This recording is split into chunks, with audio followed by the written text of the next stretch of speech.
Hi guys, welcome. This is your Samir Kohli sir with another lecture of the topic called volumes and surface area.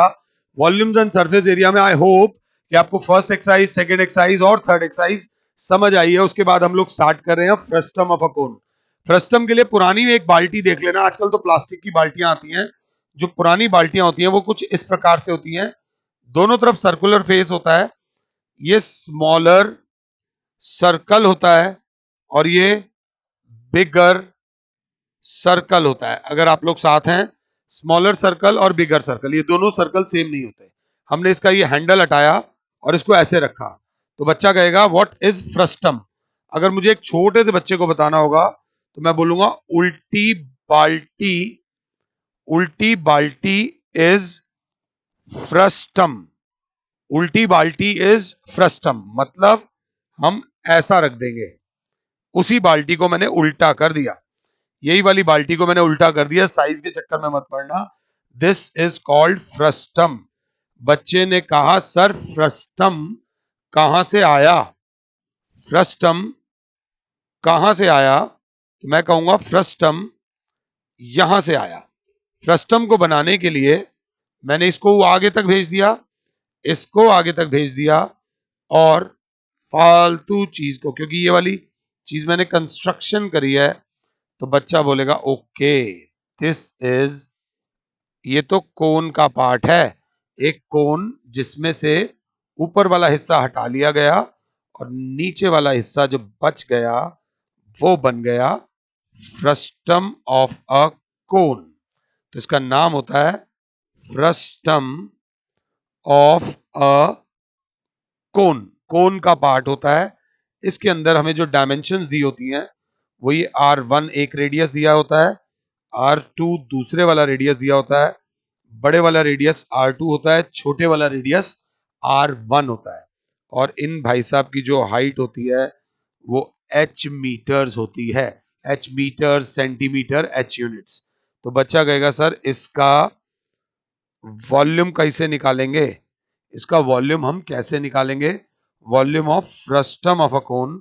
अगर volume का formula बोला जाए तो वो होता है, ध्यान दे लीजिएगा, बहुत इंपॉर्टेंट है, 1/3 pi H R1 square plus R1 into R2 plus R2 square.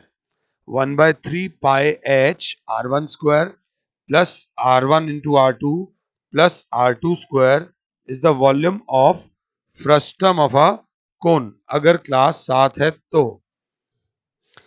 तो बच्चा कहेगा sir this is the formula. रटवा रहे हो. मैंने कहा नहीं, रटवा नहीं रहा, अभी आराम आराम से समझा रहा हूं.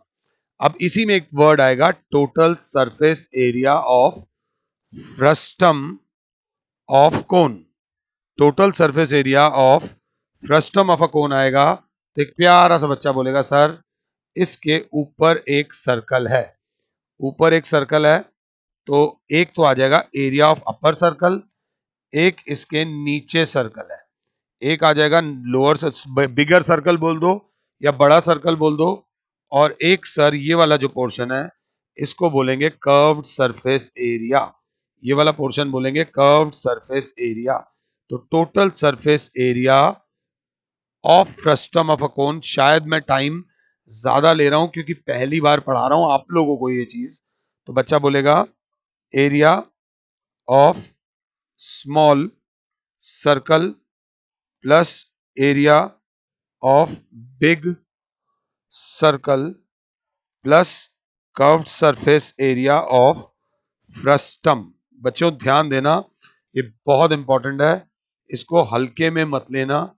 कहीं पे दे रखा है R2 is greater than R1, तो बड़े वाले का छोटे वाले का होगा पाई R1 स्क्वायर इस सर्कल का area plus pi R2 square इस सर्कल का एरिया. इसको बोलते हैं स्लांट हाइट. स्लांट हाइट बराबर होती है पाई एल ब्रैकेट में R1 plus R2. Pi L bracket में R1 plus R2 is the slant height of frustum of a cone. और स्लांट हाइट का फॉर्मूला अगर एक्चुअली में मैं सब डेरिवेशन कराऊंगा. स्लांट हाइट का फॉर्मूला होता है h का square plus R2 minus R1 का whole square. This is the formula for slant height of frustum of a cone. अगर क्लास 7 है तो क्लास बोलेगी कि सर ये हो गया। अब एक ही चीज रह गई है, कौन सी? एक चीज रह गई है, curved surface area of frustum. उसको बोलते हैं C S A of frustum of cone. तो सी एस ए में एक ऊपर वाला हट जाएगा, एक नीचे वाला हट जाएगा, मतलब ये सर्कल हट जाएगा और ये सर्कल हट जाएगा। तो सी एस ए का फॉर्मूला होता है pi L R one plus R two, pi into L R one plus R two. कहीं पे दिक्कत नहीं होनी चाहिए बच्चों को, ये ध्यान से देख लेना। Pi L R one plus R two is the curved surface area of frustum of a cone. Mata Rani का नाम लो, और अगर स्क्रीनशॉट ले सकते हो तो स्क्रीनशॉट ले लो, स्क्रीनशॉट नहीं ले सकते तो इतना पहले समझ लो, फिर आप लोगों को मैं डेरिवेशन कराऊंगा अगर आप लोग इंटरेस्टेड हो तो। अगर कोई बोलता है what is the derivation of frustum of a cone, तो ये एक छोटा सर्कल, ये एक बड़ा सर्कल, इन दोनों को जब ज्वाइन करते हैं तो ये बनता है फ्रस्टम। फ्रस्टम के अंदर जो चीज हमें गिवन होती है वो होती है छोटे वाला रेडियस R1, ये बड़े वाला रेडियस R2, और this is the height of the frustum. ये तीन चीजें तो वो गिवन देता है। मैंने इसका नाम लिखा O B, ये O डैश और ये B डैश। जब हमने इसको ऐसे और ऐसे करा, जब हमने इसको ऐसे और ऐसे करा तो ये कोन का पार्ट बन गया। बिल्कुल ठीक। तो अब कोन का पार्ट तो बन गया, ये हमने कंस्ट्रक्शन करी है।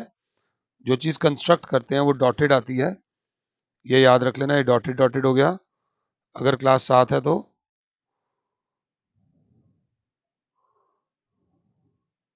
ये आ गया, और इसको भी तो पूरा करेंगे, ये भी पूरा आ गया, ये भी हमने डॉटेड डॉटेड कर दिया। ऐसे ऐसे ऐसे ऐसे ऐसे ऐसे ऐसे ऐसे और ऐसे, ये भी ये भी ये भी ये भी ये भी और ये भी। इस ऊपर वाले पोर्शन को बोल दिया ए। अब एक अच्छा बच्चा बोलेगा ये ए ओ बी एक छोटा कोण है, और ये ए ओ डैश बी डैश एक बड़ा कोण है। फ्रस्टम का वॉल्यूम निकालने के लिए सिंपल कंसेप्ट लगेगा सर, ये फ्रस्टम है, इसका वॉल्यूम आपको चाहिए, और ये वॉल्यूम निकालने के लिए आपको कुछ नहीं करना, बस बड़े कोण के वॉल्यूम में से छोटे कोण का वॉल्यूम माइनस कर दो।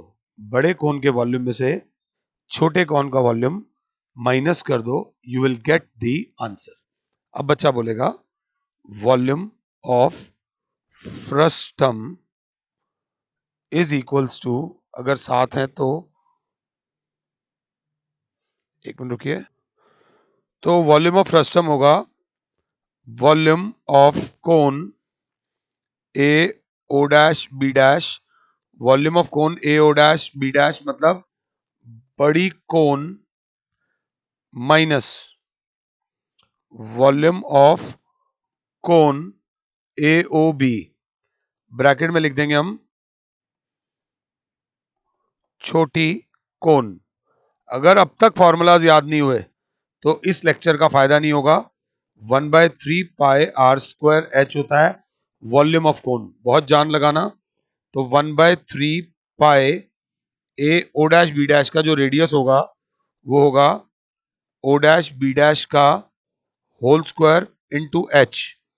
H will be A O dash minus 1/3 pi, छोटे वाले का हो जाएगा ओ बी का whole square into AO, O B का होल स्क्वायर इंटू एओ।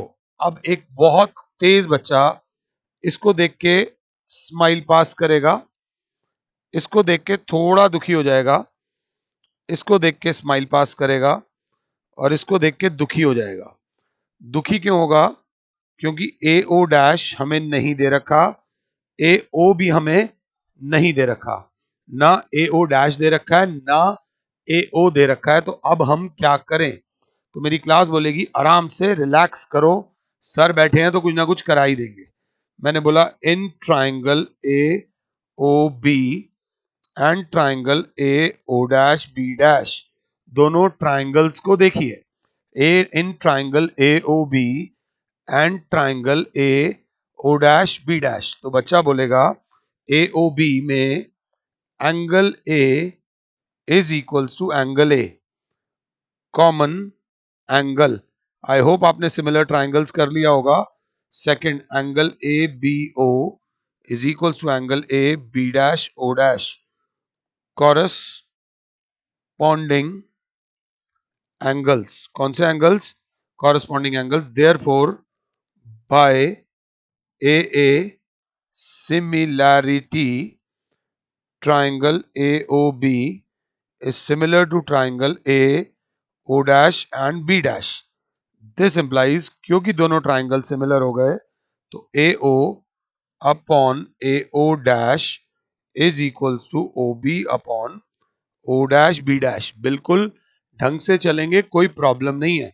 एक बच्चे ने बोला AO को ले लो X, आपकी जिंदगी थोड़ी आसान हो जाएगी। मैंने कहा जैसे तू बोले भाई वही कर लेंगे। और यहां जरूर लिखना ratio of corresponding sides of two similar triangles is always equal. Ratio of corresponding sides of two similar triangles is always equals.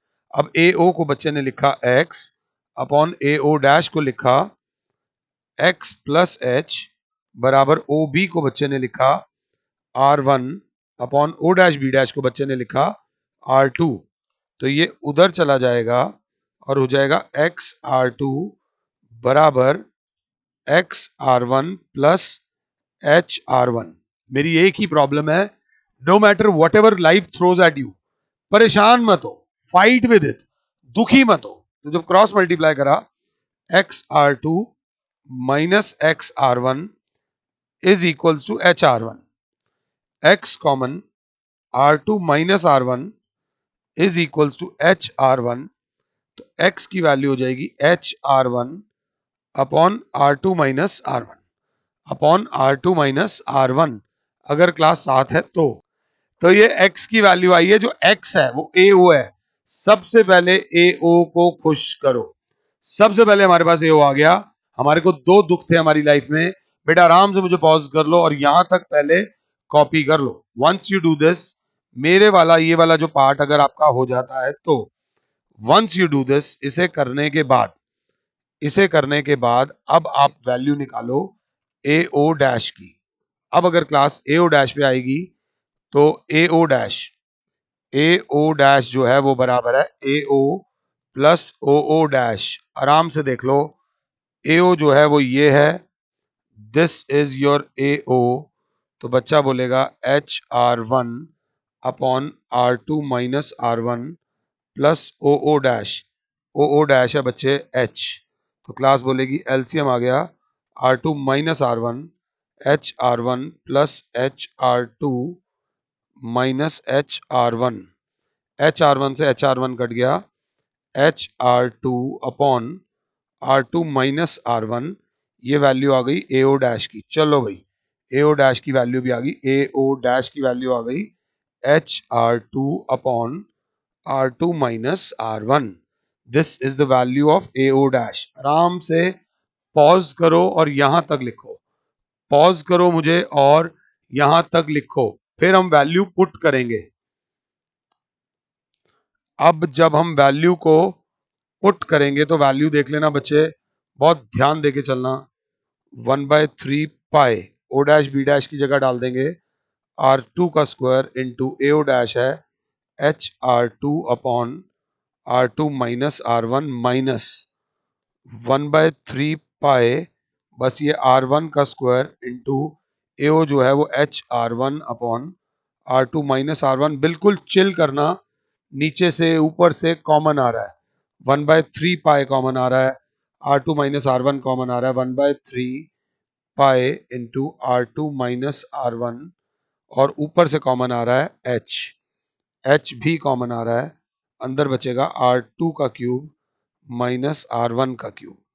1/3 pi H upon में R2 माइनस R1, दुनिया की सबसे मुश्किल आइडेंटिटी ए क्यूब माइनस बी क्यूब, जो तुम लोगों को आमतौर पे याद नहीं होती।